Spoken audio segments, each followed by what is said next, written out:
Welcomes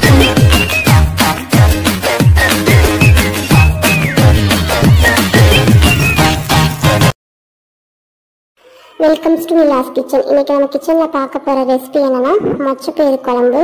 மொச்சப்பயிறு கத்திரிக்காய் போட்டு எப்படி குழம்பு வைக்கிறதுன்னு பார்க்கலாம் வாங்க. மொச்சப்பயிரை நான் ஓவர் நைட் ஊற வச்சு எடுத்துட்டேன். ஊற வச்சு எடுத்ததுக்கப்புறம் அதை ஒரு குக்கரில் சேர்த்துக்கோங்க. குக்கரில் சேர்த்துட்டு அலசி குக்கரில் சேர்த்ததுக்கப்புறம் அது மூழ்கிற அளவுக்கு தண்ணி சேர்த்துட்டு தேவையான அளவு உப்பு சேர்த்து குக்கரை மூடி அடுப்பில் வச்சு ஒரு 4 விசில் விட்டுக்கோங்க. அதுக்கப்புறம் மொச்சப்பயிறு நல்லா வெந்துடும். நசுக்கி பார்த்திங்கன்னா பயிர் நல்லா நசுங்கணும். அந்தளவுக்கு பயிர் வெந்தால் போதும்.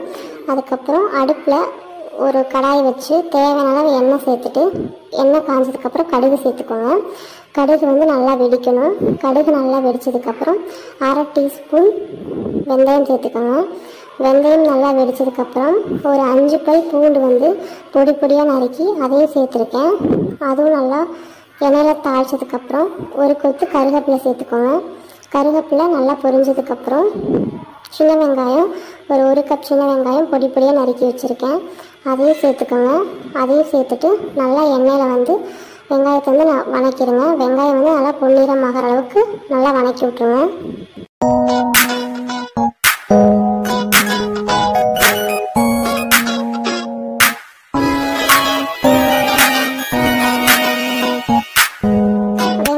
பொன்னிறமாக வணங்கினதுக்கப்புறம் தக்காளி, சின்ன தக்காளி நான் 2 சேர்த்துருக்கேன். பெரிய தக்காளியாக இருந்தால் 1 தக்காளி சேர்த்து நல்லா தக்காளி வணக்கிடுங்க. தக்காளி நல்லா வெங்காயத்தோடு சேர்த்து நல்லா வணங்கணும்.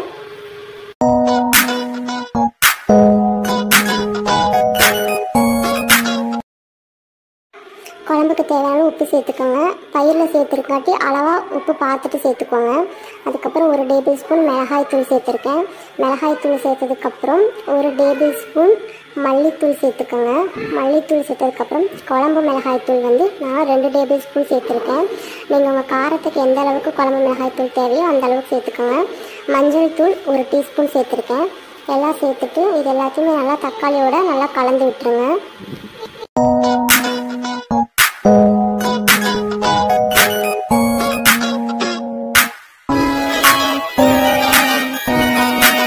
தக்காளி நல்லா வணங்கிருச்சு. நான் 2 கத்திரிக்காயை நீளமாக நறுக்கி வச்சுருக்கேன். கத்திரிக்காவை சேர்த்துட்டு கத்திரிக்காய் தக்காளியோடு சேர்த்து நல்லா கலந்து விட்டுருங்க. கத்திரிக்காய் நல்லா கலந்து விட்டதுக்கப்புறம் நம்ம வேக வச்சுருக்க மொச்சப்பயிரை தண்ணி வடிச்சிட்டு எடுத்துட்டு அதையும் அந்த தக்காளியோடு சேர்த்து நல்லா கலந்து விட்டுருங்க. கத்திரிக்காயும் பயிரும் மசாலாவோட சேர்ந்து நல்லா கலந்ததுக்கப்புறம் புளி சின்ன எலும்பிச்சை அளவு புளியை ஊற வச்சு கரைச்சி எடுத்துருக்கேன். இப்போ அதையும் நான் சேர்த்துக்கிறேன். அதை சேர்த்ததுக்கப்புறம் அதை நல்லா கலந்து விட்டுருங்க. அதை நல்லா கலந்து விட்டுட்டு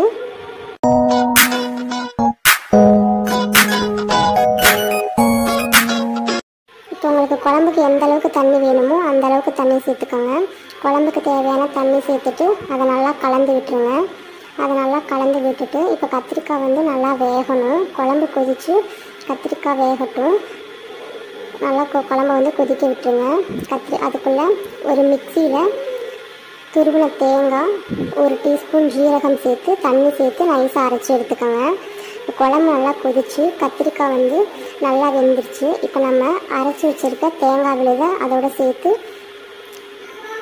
தேங்காய் விழுதை சேர்த்ததுக்கப்புறம் மிக்சியில் கொஞ்சம் தண்ணி சேர்த்து அந்த தண்ணியும் குழம்புல சேர்த்துட்டு குழம்ப நல்லா கலந்து விட்டுருங்க. நல்லா கலந்து விட்டதுக்கப்புறம்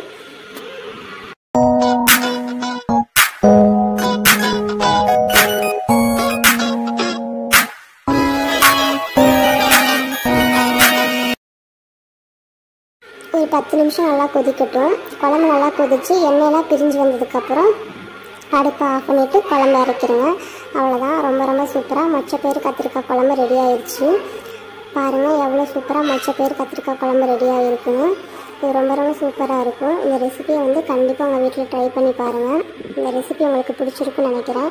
பிடிச்சிருந்தா மறக்காமல் நிலாஸ் கிச்சனை லைக் பண்ணுங்கள், ஷேர் பண்ணுங்கள், சப்ஸ்கிரைப் பண்ணுங்கள். டிஸ்கிரிப்ஷனில் லிங்க்கு கொடுத்துருக்கேன், மறக்காமல் பாருங்கள்.